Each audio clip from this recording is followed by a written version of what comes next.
con este frío? Bueno, justamente hablando de también lo que sucede en el interior de nuestro cuerpo, la idea hoy es hablar un poco de caldo, sopa, guiso, estofado. Bueno, la y diferencia ayer decíamos con una amiga, qué rico comer una sopa en pleno invierno, ¿no?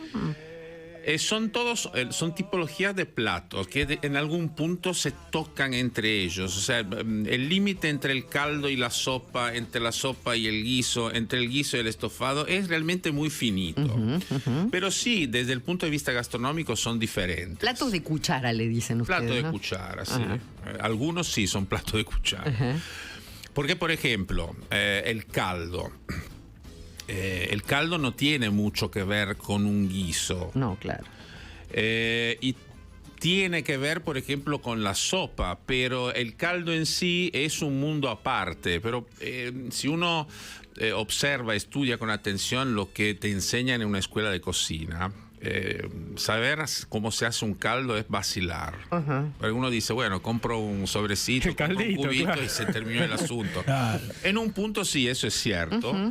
Pero la verdad que ese producto en relación a un caldo que uno puede hacer en su casa son dos mundos completamente diferentes. Entonces, por ejemplo, si hablamos de caldo, básicamente existen dos preparaciones básicas. Uno es el caldo claro y el otro es el caldo oscuro. ¿Cuál es la diferencia? ¿Cuál es la diferencia? El punto de arranque básicamente es el mismo. En el caso de un caldo claro, deberíamos utilizar solamente ingredientes vegetales. Entonces tomamos cebolla, zanahoria, apio, puerro, un par de hojitas de laurel, un tomate si queremos. Cortamos en trozos y colocamos todo en una asadera. Un poquito de aceite de oliva, nada de sal. Eso es sorprendente. Lo de la asadera me sorprendiste con eso. Pongamos a 200 grados y esperamos que... Espera, ¿el horno estás hablando? En el horno, sí. Ponemos en el horno y esperamos que caramelicen, que las verduras empiecen a tomar ese colorcito, que empiecen a quemarse un poquito, etc. Una vez terminada ese asunto, ¿qué vamos a hacer? Colocamos esas verduras en una olla, las cubrimos con agua y empezamos una segunda cocción. Ahora, ¿por qué esa primera cocción? Yo no sé nada de cocina. Para intensificar el sabor. Porque ahí, con esa cocción, caramelizamos los vegetales. Y los vegetales en esa cocción intensifican su sabor propio. ¿Por qué? Porque para tener un buen caldo necesitamos un buen sabor de fondo, porque si no es agua casi. Entonces, para un buen caldo hay que hacer eso. Si queremos hacer un caldo oscuro, lo que vamos a hacer es agregar a esta secuencia carne. Pero no carne, porque la carne, la verdad que para eso es demasiado. Sí, huesos. Entonces podemos ir a nuestro querido carnicero amigo y decirle, querido carnicero amigo, por favor, ¿tenés algún hueso que te sobra? Entonces él seguramente te va a mirar un poco así perplejo. Porque esa cosa se hace. Porque es raro un hueso, claro. Es algo para un perro, uno no va a consumir, ¿no? Entonces nosotros no, que no somos perros, pero somos gourmet, tomamos esos huesos y le decimos, por favor, córtamelo un poco chiquitito. Bien. Bueno, ¿qué vamos a hacer con esos huesos? Primero los vamos a colocar en la asadera. Sí. Y vamos a hacer exactamente lo mismo que hicimos con la verdura. Bien. 200 grados. Y esperamos que esos huesos que tienen un poquito de carne, que tienen un poquito de grasa, que tienen el tuétano, se caramelicen. 30, 40 minutos. Una vez que pasa eso, agregamos las verduras. Que sí, como en la preparación anterior. Esperamos que caramelicen y entonces a partir de que se cierre esa etapa, ¿qué vamos a hacer? Colocamos todo en la olla. Perfecto. Y sumamos el agua y hacemos de vuelta la cocción. 2 horas y media, fuego mínimo. Y le sale un caldo que es espectacular. Pero perdón, ¿esperamos servir y después bajamos el fuego o como...? No.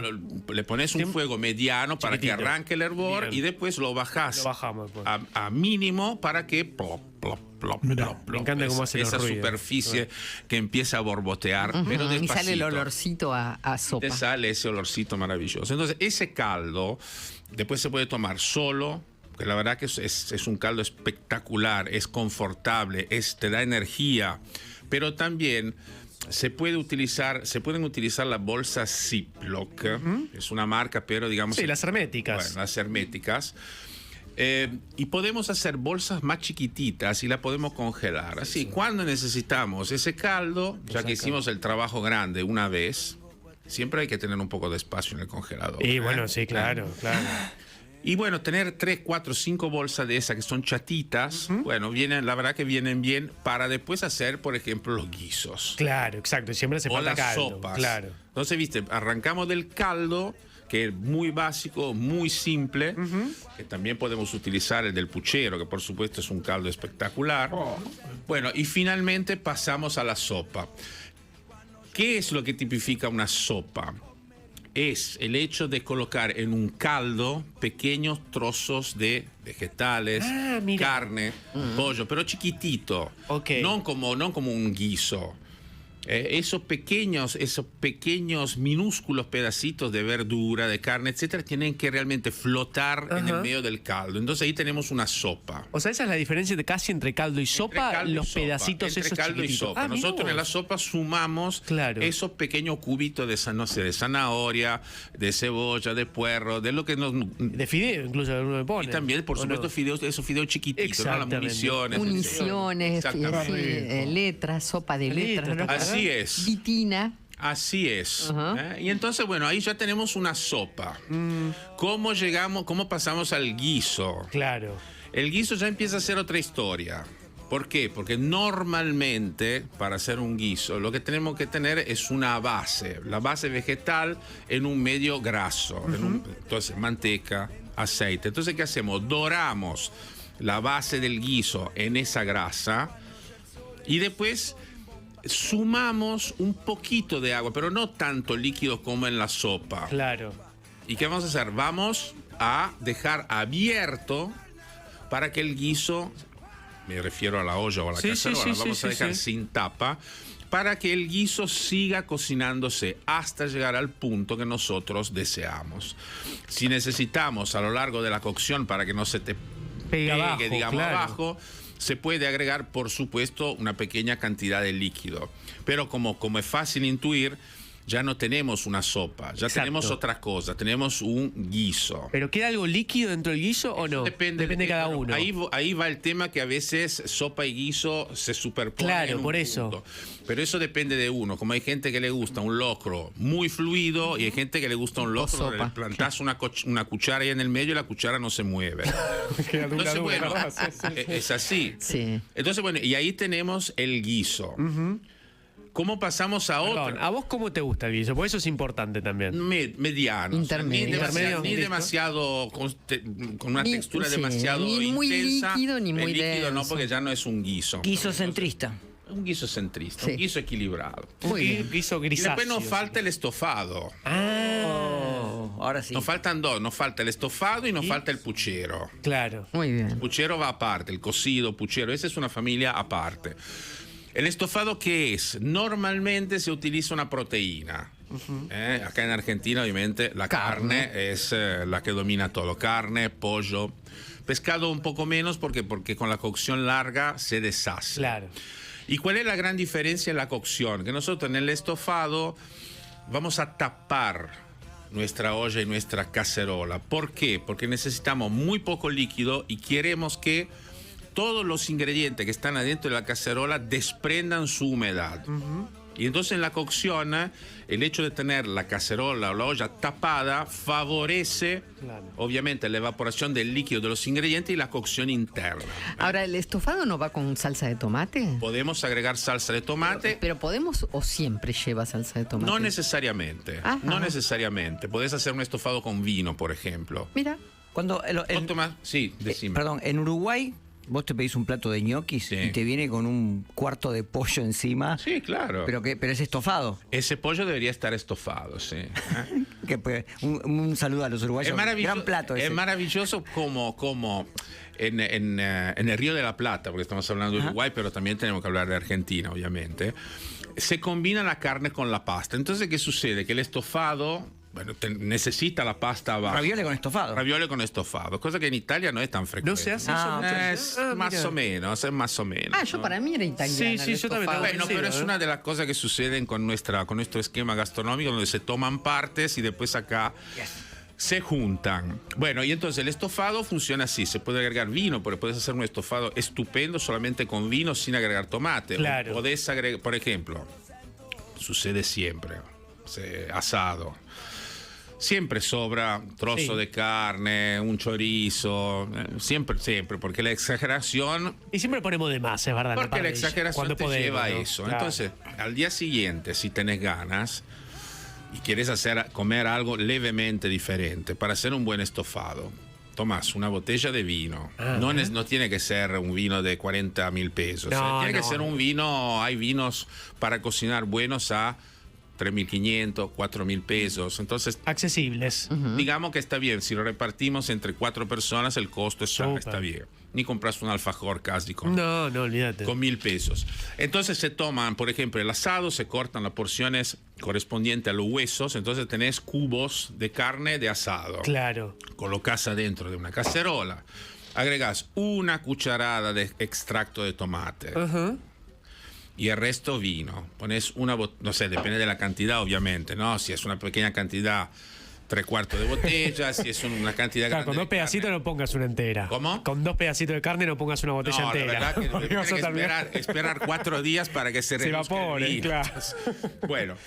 Entonces, pero con 3 ingredientes tenemos un estofado maravilloso. Qué buena idea. Y después con esa salsa que sale, tenemos que esperar que se concentre, que se ponga bien espesa, pero que tiene el sabor de la carne, el sabor de la grasa, el sabor del extracto de tomate y, por supuesto, el sabor concentrado del vino. Te condimentás unos fideos maravillosos, unos tallarines, una pasta. Entonces, ese es el estofado. Entonces ya tuvimos caldo, sopa, guiso, estofado.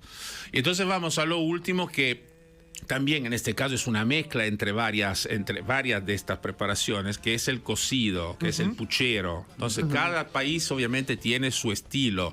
Los españoles tienen el cocido, el famoso cocido madrileño, donde hay toda una preparación previa de la carne. En algunos lugares cocinan primero la carne, un día la carne, después al día siguiente cocinan las verduras y los vegetales, y el tercer día te sirven en la mesa esa cosa maravillosa, o sea, con todos esos ingredientes, que los garbanzos, que la cebolla, que esto, el que cocido español tiene legumbres. El cocido español tiene legumbres. Entonces, ves, ahí viene la parte del guiso. Las legumbres que se meten, digamos, dentro de ese cocido donde hay caldo. Garbanzos son por lo general. Sí, por lo general sí. Y eso nos hace pensar que probablemente ese cocido tenga algún vínculo con los árabes, porque los garbanzos llegaron desde... Claro, el famoso hummus, ¿no? Que se hace con garbanzos. Con los garbanzos.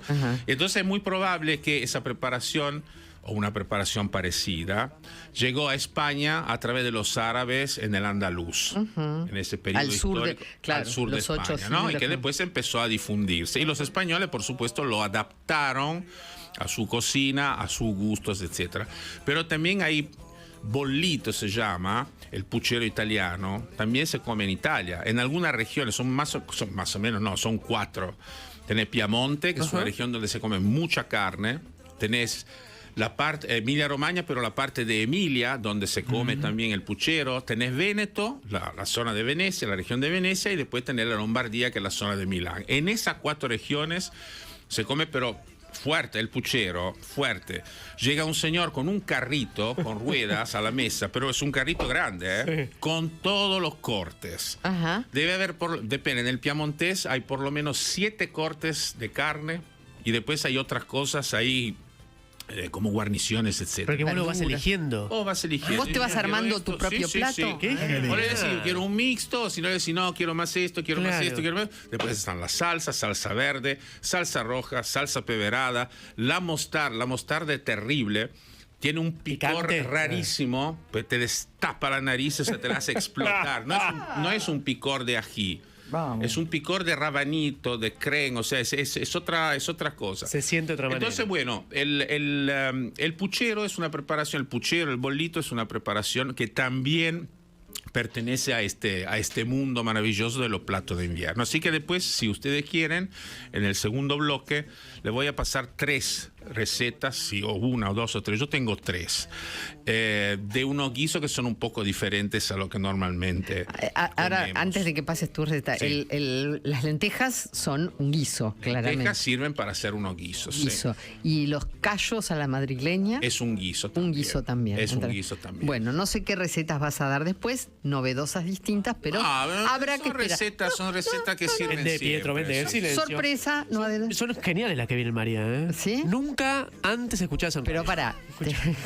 No, pero pará. Acá en Cállate la Argentina boca. no sé, pero no creo que... ¿Vos vas a dar recetas para altos cocineros? No, para nada. para cualquiera- Yo siempre doy recetas que se pueden hacer, si no, no sirven. Ahí está. Bueno. Bien, bien, Entonces, Yo la quiero, Receta de antes de alta fin de cocina año, se la dejamos a los cocineros estrellas. Mary tiene que hacer una de tus recetas antes de fin de año. Bueno, tampoco. Pues yo, no, sí, no, porque María... No tan sencillas. No, para demostrar, no solamente que vos podés, sino que estas recetas son para cualquier persona. Exacto. Fíjate cómo es la vida, ¿no? A Porque ver, el que ojo, tenía que preparar la receta era yo. Bueno, y pero ya finalmente pasamos la receta. La Es que no tenía tuvimos hacer Pero éxito. vos, Vanessa. después de cuánto tiempo, Pietro, que estamos intentando que traigas algo hecho por vos y no lo logramos. Va a tener María Yo trayendo. te, más te digo fácil. la verdad, ¿cuál es el problema? Es un problema logístico y de horario. Me agarra que en un momento del día yo tengo que llegar acá, más o menos a las 2 menos cuarto. Entonces, ¿cuándo puedo puedo preparar la tiempo. receta? A las 12. A las 12. No, pero no sé si me alcanza el tiempo. Bueno, al final esto va a terminar que la única... María va a traer- no es que soy la única Pobre que no sabe Mary. cocinar. Creo que acá ninguno sabe No, son cocinar. medio No, piedra, pero vos sí, es sabés verdad. cocinar. Pero todo el mundo ganas. espera que una mujer sepa cocinar. Por No, eso lo mío no, es... Ah, pero eso Sí. ya es... Es del pasado. Eso ¿no? es del pasado. Bueno, alguien va a cocinar, no sé quién. En un Este rato